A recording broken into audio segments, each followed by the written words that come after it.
নমস্কার বন্ধুরা, job updates and news শেয়ারের পক্ষ থেকে তোমাদের সকলকে স্বাগত।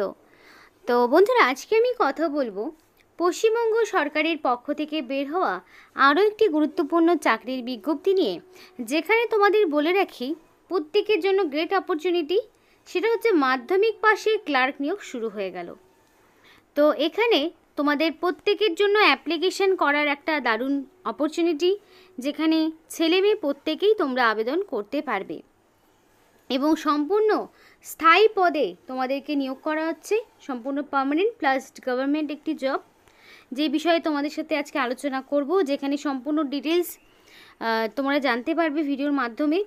কিন্তু সমস্ত বিস্তারিত আলোচনা করার আগে প্রত্যেকের কাছে একটাই রিকোয়েস্ট জানাবো, যে যারা এখনও চ্যানেলটিকে সাবস্ক্রাইব করোনি তারা ঝটপট চ্যানেলটিকে সাবস্ক্রাইব করে পাশে থাকা বেল আইকনটি ক্লিক করে দাও, যাতে করে পরবর্তী সমস্ত ইনফরমেশন পেয়ে যেতে পারো। তো চলো বন্ধুরা, দেরি না করে এবার অফিসিয়াল নোটিশ নিয়ে বিস্তারিত আলোচনা তোমাদের সাথে শুরু করব। তো বন্ধুরা দেখো, এখানে সম্পূর্ণ ইম্পর্টেন্ট ডেটসগুলো বলা রয়েছে, যেখানে পরিষ্কার বলা রয়েছে ডেট অফ নোটিফিকেশান, মানে নোটিফিকেশান আউট হয়েছে 22 তারিখে, 22শে আগস্ট নোটিফিকেশান আউট হয়েছে এবং অ্যাপ্লিকেশন করার লাস্ট ডেট 13 তারিখ, অর্থাৎ 13ই সেপ্টেম্বরের মধ্যে তোমাকে কমপ্লিটলি অ্যাপ্লিকেশন সাবমিট করে দিতে হবে। এবং এখানে যেহেতু রিটেন এক্সামিনেশন হবে, সেই ডেটও ডিক্লেয়ার হয়েছে 29/9/2024। তো এখানে রিটেন এক্সামিনেশনটা তোমাদের 29 তারিখে হচ্ছে। দেখো, 13 তারিখ লাস্ট ডেট, 29 তারিখে রিটেন এক্সামিনেশন, তার মানে বুঝতে পারছো কতটা ফার্স্ট রিক্রুটমেন্ট প্রসেসটা চলবে। খুব শীঘ্রই কিন্তু এখানে নিয়োগ পদ্ধতি শুরু হয়ে যাবে, মানে তোমাদের নিয়োগটা শুরু হয়ে যাবে। রিটেন টেস্ট হয়ে যাওয়ার পরেই তোমাদের ডেট ডিক্লেয়ার করে দেওয়া হবে। ইন্টারভিউ বা কোনো পোস্টের ক্ষেত্রে স্কিল টেস্ট, কারণ এখানে বিভিন্ন রকমের পোস্ট রয়েছে, তোমরা দেখতে পাবে ক্লার্ক সহ গ্রুপ ডি থেকে শুরু করে বিভিন্ন পোস্ট তোমরা দেখতে পাবে। তো সেই পোস্ট ওয়াইজ কোনোটার ক্ষেত্রে স্কিল টেস্ট হবে, কোনোটার ক্ষেত্রে সরাসরি ইন্টারভিউ, কোনোটার ক্ষেত্রে প্রফিসিয়েন্সি টেস্ট। তো এগুলো তোমাদের পরবর্তীতে জানিয়ে দেওয়া হবে। এবার চলো দেখে নেব আর কি কি ইনফরমেশন রয়েছে এবং কোয়ালিফিকেশন সহ যাবতীয় যা যা রয়েছে সেগুলো শেয়ার করব। তো বন্ধুরা দেখো, এখানে অ্যাপ্লিকেশন করার জন্য তোমার যে বয়সটা সেটা হতে হবে 18 থেকে 40 এবং 1 জানুয়ারি অর্থাৎ 1/1/2024 1 জানুয়ারি অনুযায়ী তোমাদের বয়সটাকে 18 থেকে 40-এর মধ্যে হিসাব করতে হবে। আর এখানে সরকারি নিয়ম মাফিক যে বয়সের ছাড়টা তোমরা পেয়ে থাকো, ওবিসি প্রার্থী হলে 3 বছরের ছাড় পাও, এসসি এসটি হলে 5 বছরের ছাড় পেয়ে থাকো। তো সেই ছাড়টা কিন্তু তোমরা এক্ষেত্রেও পেয়ে যাচ্ছ। তো যেটা দাঁড়ালো যে যারা ইউআর ক্যাটাগরি তারা তো 18 থেকে 40, তো ওবিসি হলে পারে তারা 18 থেকে 43-এর মধ্যে আবেদন করতে পারবে। আর যদি তারা এসসি এসটি প্রার্থী হয়ে থাকে তাহলে 18 থেকে 45-এর মধ্যে আবেদন করতে পারবে এবং 1 জানুয়ারি অনুযায়ী বয়সটাকে হিসাব করতে হবে। আর এখানে যারা অ্যাপ্লিকেশন করবে তাদের অবশ্যই ইন্ডিয়ান সিটিজেনশিপ থাকতে হবে, তবেই কিন্তু আবেদন করতে পারবে।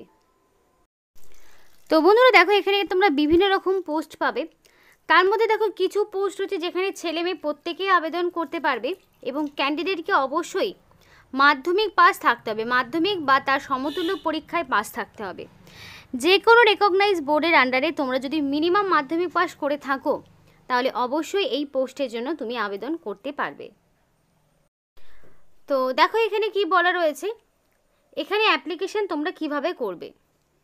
তো এখানে পরিষ্কারভাবে বলা রয়েছে অ্যাপ্লিকেশন ফর্ম তোমাকে ফিল আপ করতে হবে, এক্সপিরিয়েন্স সহ যাবতীয় সমস্ত ডকুমেন্টস, রিসেন্ট কালার পাসপোর্ট সাইজের ফটো যেটা অ্যাপ্লিকেশনের সাথে তোমাকে অ্যাটাচ করতে হবে এবং করে তোমাকে 13 তারিখের মধ্যে জমা করতে হবে নির্দিষ্ট অ্যাড্রেসে।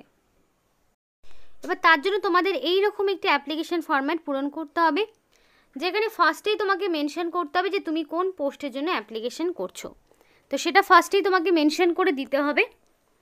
নেক্সট তোমাকে যেটা করতে হবে, name of the applicant in English as per the certificate, অর্থাৎ মাধ্যমিক কোয়ালিফিকেশন অনুযায়ী মাধ্যমিক পাশে যে সার্টিফিকেট রয়েছে সেই অনুযায়ী তোমার যা নাম রয়েছে সেটা তোমাকে ইংলিশে ক্যাপিটাল লেটারে লিখতে হবে এবং এখানে রিসেন্ট কালার পাসপোর্ট সাইজের ফটোটা তোমাকে অ্যাটাচ করে দিতে হবে। তারপর তোমার সমস্ত রকম পোস্টাল অ্যাড্রেস ফর কমিউনিকেশন মানে তোমাদের একদম ভিলেজ থেকে শুরু করবে, ভিলেজের পরে কি দেবে, পোস্ট অফিস, পোস্ট অফিসের পরে পুলিশ স্টেশন, দেন ডিস্ট্রিক্ট, পিনকোড এবং স্টেট, ওভারঅল সমস্ত ডিটেলস দিয়ে এটি পূরণ করবে। এবং তার পাশাপাশি অ্যাড্রেস প্রুফ হিসাবে তুমি চাইলে Aadhaar card, voter card, ration card এগুলোর মধ্যে যে কোনো একটি ডকুমেন্টস সেলফ অ্যাটাস্টেড করে অ্যাপ্লিকেশন ফর্মের সাথে দিতে পারো। এরপর রয়েছে দেখো নেম অফ দ্য ফাদার অথবা হাজব্যান্ড। এখানে যেহেতু ছেলে মেয়ে, ম্যারিড, আনম্যারিড প্রত্যেকে আবেদন করতে পারবে, সুতরাং তোমাদের এখানে তার গার্জেনের নামটা, বর্তমানে যিনি তোমার গার্জেন রয়েছেন তার নাম তোমাকে এখানে বসিয়ে দিতে হবে। নেক্সট রয়েছে জেন্ডার, মেল, ফিমেল, ট্রান্সজেন্ডার প্রত্যেকেই আবেদন করতে পারবে। তো সেই অনুযায়ী তুমি যেই জেন্ডারের মধ্যে পড়ছো সেটা তোমাকে দিতে হবে, date of birth, day, month, year হিসাবে, এবং 1/1/2024 অনুযায়ী তোমার এক্স্যাক্টলি কত বছর, কত মাস, কত দিন সেটাও তোমাকে মেনশন করে দিতে হবে। এবং এখানে যে ডেট অফ বার্থটা ইনপুট করবে সেটা যেন মাধ্যমিক পাশের যে সার্টিফিকেট হচ্ছে সেই অনুযায়ী তোমার যা ডেট অফ বার্থ সেটাই তোমাকে কিন্তু বসাতে হবে। ম্যারিটাল স্ট্যাটাস তুমি সিঙ্গেল না ম্যারিড সেটা তোমাকে মেনশন করে দিতে হবে। রিলিজিয়ান যে কোনো হতে পারে। ন্যাশনালিটি অবশ্যই ইন্ডিয়ান হতে হবে, ইন্ডিয়ান সিটিজেনশিপ ছাড়া তোমরা আবেদন করতে পারবে না। এবার কমিউনিটি, জেনারেল, ওবিসি, এসটির মধ্যে যে কোনো একটি হতে পারে।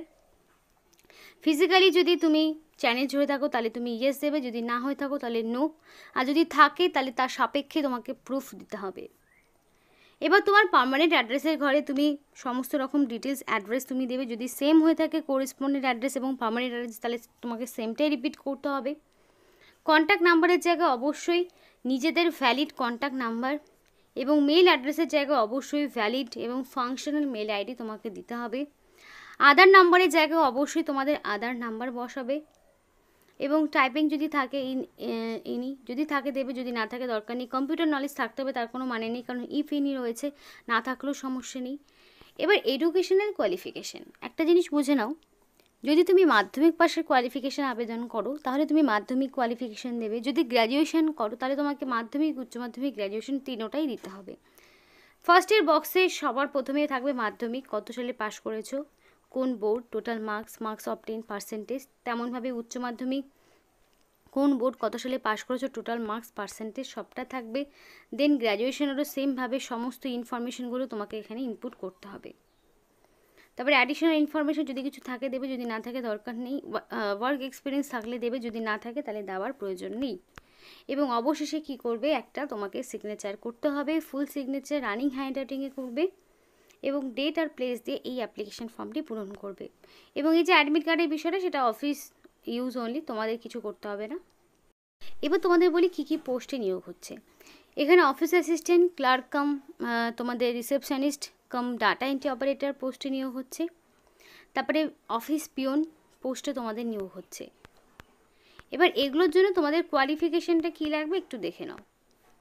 যদি অফিস অ্যাসিস্ট্যান্ট হয়ে থাকে তাহলে এডুকেশনাল কোয়ালিফিকেশান গ্র্যাজুয়েশন, সেটা যে কোনো স্ট্রিম হতে পারে, সায়েন্স হোক, কমার্স হোক, আর্টস হোক, যে কোনো স্ট্রিম থেকে তুমি যদি মিনিমাম গ্র্যাজুয়েশন করে থাকো, এবং বেসিক তোমার কম্পিউটারের নলেজটা তোমার দেখাতে হবে, টাইপিংয়ের একটা স্পিড লাগবে।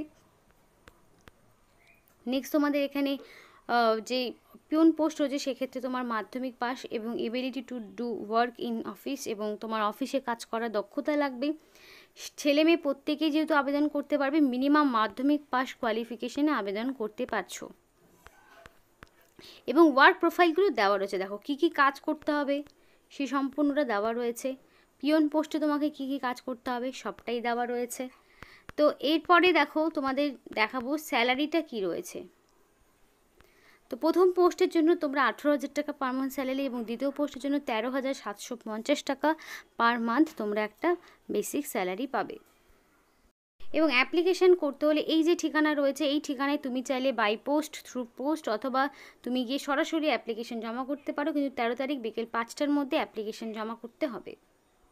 এবং দেখো এখানে রিটেন এক্সামিনেশনের সিলেবাস দেওয়া রয়েছে, বেঙ্গলি এবং ইংলিশ থাকবে এইচএস লেভেলের ফার্স্ট যেই পোস্টে রয়েছে, সাথে তোমাদের ম্যাথমেটিক্স ম্যাট্রিক লেভেলের, রিজনিং থাকবে, জিকে থাকবে, ইন্ডিয়ান কনস্টিটিউশন থাকবে, Indian history, basic knowledge, current affairs, computer থেকে কোয়েশ্চেন। এবং পিওন পোস্টের জন্য তোমাদের ইংলিশ, বেঙ্গলি, ম্যাট্রিক লেভেলের, তারপরে তোমাদের এখানে মাধ্যমিক পাশেরই মাধ্যমিক লেভেলের তোমাদের জিকে, ইন্ডিয়ান কনস্টিটিউশন, এই সমস্ত টপিক থেকে কোয়েশ্চেন থাকবে। দেখে নিতে পারো সিলেবাসটা। তো খুবই ভালো ইনফরমেশন প্রত্যেকেরই জন্য। এবং তোমাদের দেখাচ্ছে নিয়োগটি কোথা থেকে করা হচ্ছে। তো নিয়োগটি তোমাদের ডিস্ট্রিক্ট লিগ্যাল সার্ভিস অথরিটি দক্ষিণ দিনাজপুর বালুরঘাটের পক্ষ থেকে নিয়োগটি করা হচ্ছে। তো নির্দিষ্ট সময়ের মধ্যে অবশ্যই অ্যাপ্লিকেশনটি করে নিও। তো এই ছিল আজকে সম্পূর্ণ ভিডিও। ভালো লাগলে অবশ্যই লাইক এবং চ্যানেলটিকে সাবস্ক্রাইব করে আমাদের সাপোর্ট করো, আমাদের সাথে থেকো, পাশে থেকো। ভিডিওটি সম্পূর্ণ দেখার জন্য তোমাদের সকলকে অসংখ্য ধন্যবাদ।